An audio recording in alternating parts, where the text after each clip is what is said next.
Hello again. Today we're going to be talking about effective listening. Listening is very important to understand what someone else is trying to tell us. So we're going to launch this again. Again, I've got a paper here for you to read. I'm not going to read it all on this video. That's for you to download off of Moodle and read. But I'm going to kind of summarize it and hit the high points today. So, but one of the really important concepts, Stephen Covey in his book, 7 Habits of Highly Effective People, said that seek first to understand before seeking to be understood. He has found that when you really listen to someone else, then they are more willing to open up and listen to you. It's an important concept.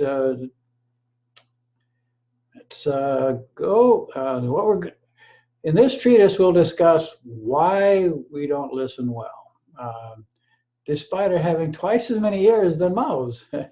And we'll learn ways to listen better, ending up with the idea of empathic listening, paraphrasing, and so forth, which earns the Gold Star Award in this. So, okay, so why don't we hear others? Some researcher who wrote this paper that I'm citing here says if you really want to listen so you can really hear what others say, make sure you're not a mind reader. How about a rehearser? You're mentally trying out something while someone else is speaking. In other words, you're not waiting. You're not really hearing someone. You're just waiting to make your next statement. Okay, so sometimes you're filtering. You're listening selectively, hearing only what you want to hear. Sometimes you're just daydreaming. You're not really listening. And identifying is when you're referring everything you hear to your own experience, but really don't hear what the other person's saying. Now, I must admit that I do that a lot myself, personally. Oftentimes when someone says something to me, I think about how that relates to some experience, and I want to tell them what my experience was. It's a personal feeling of mine, and one of many people have. So we just, if we can identify some of our weaknesses, hopefully we can avoid them more often. So, and sometimes you're comparing what someone's saying with what someone else said, rather than really listening to the person. Or you just may want to get off the topic entirely. You want to talk about something else. So, or sometimes you want to debate it. You want to spar with them, so to speak. You give a jab and you jab back. So. And sometimes you just want to play nice. Okay, yeah, I agree. Yeah, that's true. Yeah. So, but another person I had a conference with, Peg Ludens, he said oftentimes we involve in surface listening. We pretend we're listening. We're being something else. Or when someone's describing a problem, we're already thinking about, okay, so what's the solution to this problem? That's oftentimes where I go as well. I like to solve problems, and when I hear a problem, I'm thinking about how are we going to solve this? Rather than really hearing the person, what they're feeling, what they're perceiving, they're really hearing them first, what's inside. Autobiographical listening, okay, this is one I mentioned before. I often go to, my experiences are similar to this. Some people like to interrupt, shift the conversation in another tangent. Talking about going on a fantastic fishing trip, someone's talking about, and he says, well, boy, when you go to the grocery store, the fish is really expensive these days. It's a entirely different subject. Still has to do with fish, but it goes off on a tangent. So, and sometimes it's called inquisitive listening. You just start asking questions and questions and questions to satisfy your own curiosity, without really trying to hear what the other person is trying to convey to you. So, editorial listening, interrupting, revising words. Well, Sometimes it's particularly between husband and wife. It's just one of the spouses finishing the other person's sentences. All too often happens. Okay. So another researcher, or it was Larry Wilson. Actually, he put together a program called Counselor Selling, which I participated in a week-long program way back in 1972 or 3. It was a long time ago. I went to his program, and he listed as 7 bad listening habits of apathetical L, someone who really doesn't care. And then criticizing Carl, someone who just wants to criticize. And then there's emotional Ed. He knows what he wants to feel, believe. He don't confuse me with the facts. So then there's Facts Fred, and then he just really wants to get down into detail of things. And so rather than really listening for the ideas. And distracted Don is just not really paying attention. He's distracted by his cell phone. Oh, yeah, that's a good problem here in class once in a while. Maybe not this class, but other classes I've seen. So faking Frank. It's just pretending is listening. And then there's Tangent Toms who wants to go off in a different direction. So note that some of these sources may contradict each other, but it kind of all reinforce the idea that there's habits that we have, intentionally or unintentionally, that make us not as good listeners as we could be. So with that, how can we be a better listener? Again, Larry Wilson came up with an acronym EARS for evaluate, anticipate, review, and speculate. Now, I'm just throwing these out as mental models, just as some ideas on how to look at listening. You don't have to agree with all these, because particularly with Larry Wilson, these are from the perspective of how to become a better product salesperson, how to manipulate the potential customer into buying your product. So take that with a grain of salt, but just these are some ideas. So one way you can be a better listener, he says, is to evaluate. You're listening to what people are saying and evaluating whether it's good or bad or whatever. Try to find out where they got the information. Is it proven fact? Why is he telling me this? Another is to anticipate where the person is going. What's he trying to get at? What's he really what's he really trying to say? And so forth. Another is to review. Kind of go over what has a person already said.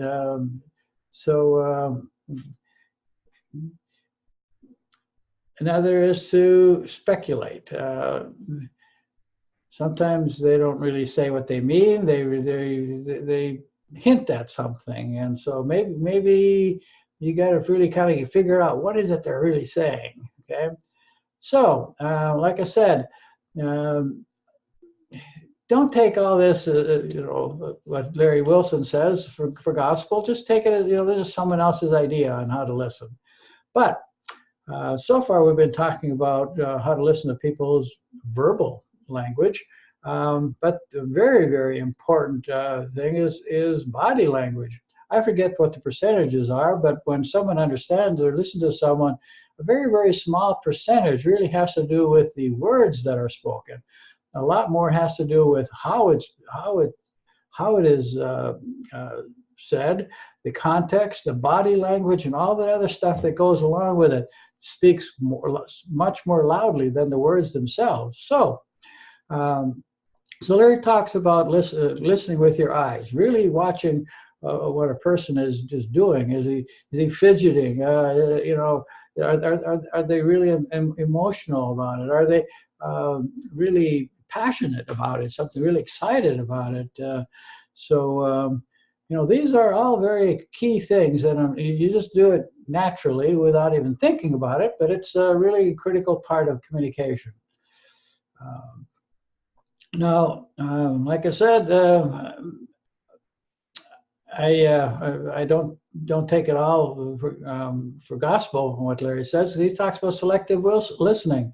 And this is really somewhat manipulative, maybe, because if you're selective in what they're saying, particularly as we talk about responsive listening next, you may be responding to selectively to things you want them to say or be thinking, and really discounting other things they're saying. So you have to be careful about this one. Like I said, these are they can be somewhat manipulative. And in fact, lots of this stuff that we learn about communication can be thought of as manipulative. Years ago, Dale Carnegie put together a book of how to make friends and influence people. And a lot of people reacted negatively to that book because they thought that all these little techniques that Dale Carnegie is suggesting, he says person's name is the person's name is the most important sound in any language. So you're supposed to use a lot of people's names in their discussion, and you're talking with someone. Well, people say, well, that kind of technique is manipulative, and any of these techniques can be manipulative. So it really gets down to what is the purpose of listening? Is it really to accomplish a set goal that you have at the beginning, or is it to really discover truth or find out what is best? So it's really do you come to this conversation with pure intentions is the idea, versus some prejudged idea. Okay, so now launching into responsive listening. Responsive listening can be very effective, and sometimes it's just simply the reinforcement. As you listen to people say, good. It's nodding. You just show approval in some way. And here the idea is people respond to rewards. They want rewards, and so if you respond to them and show appreciation, then they want to continue going. So, like I say, verbal rewards. Fine, great, you're right. Yeah, what makes you say that? How important is that to you? Can you help me out with an example? No kidding. Really, that's interesting. That's important to you. You feel that's key? Can you be more specific? And so on. Those kinds of things are just as you put into your conversation with someone, really rewards them and gets them to continue talking and expound a little more on their idea. But a more effective way is what's called paraphrasing. In Larry Wilson's idea is to repeat back like an echo what they're saying. You said that in a life insurance context, you would say you believe in. You say that providing for your family when you die is important to you. Well, that's just kind of repeating like an echo, but there are more effective ways to do that than just being an echo, and that's really we get down to empathic listening. This really enables us to understand our speaker, and probably more important, your speaker feels that you understand them. So here it's more than just echoing. What it is really acknowledging the feelings that's being expressed as well as the content. So do I hear you telling me? Well, then you feel. Let's see if I'm tracking with the way you feel about this. Put it another way, would you say that? Am I right in thinking that? In other words, you're feeding back in your own words the thoughts and feelings you sense they're sending. The key is not to judge or editorialize what the person is saying, but try to understand and feel the message as the other person understands and feels it. So the purposes of paraphrasing under that Peg Leidens again says is to develop a synergistic relationship among the people communicating and their ideas, to create equality among group members by placing value on all responses, support group members in gaining understanding and clarity, weave individual responses into the fabric of the whole conversation by simultaneously acknowledging diversity and promoting interdependence. Connect and link responses to facilitate the group in building upon one another's thinking. And craft questions that build upon group responses. So you really need to pay full attention with your mind, your ears, eyes, your heart to understand the other. So here are some guidelines Peg gives. Listen with full attention, as I said. Identify common patterns and themes, as well as divergent perspectives. But the important thing, as she talks about, is acknowledge any feelings expressed before summarizing the essential content of the messages. See, that was back here where she was saying, an example, you feel disappointed that blah, blah, blah. So you really acknowledge that feeling first, okay? And weave the essence of several people's message into an interconnected whole communication. This is where you put people's ideas together and you bridge those ideas. But really the key to all this is both Larry Wilson and Peg say virtually the same thing. Listening is a behavioral skill. It's not simply a intellectual skill or whatever. It's really your intention of wanting to understand someone. Larry says the altruism. What you speak so loudly is I can't hear what you are. What you do speak so loudly I can't hear what it is you say. If you're faking it, it's not going to work. You've got to be intentional. You've got to be real. That's really bottom line. It's really, being a good listener is really about who you are as a person, not as how tactically good you are at listening. So that's the bottom line of this. So hopefully you will learn to be a better listener, so we will have better dialogue not only in our class as we learn on this journey together, but also in real life, out and working with your other folks, and even with your parents, being able to listen to what they have to say and understand. So until next time, see you later.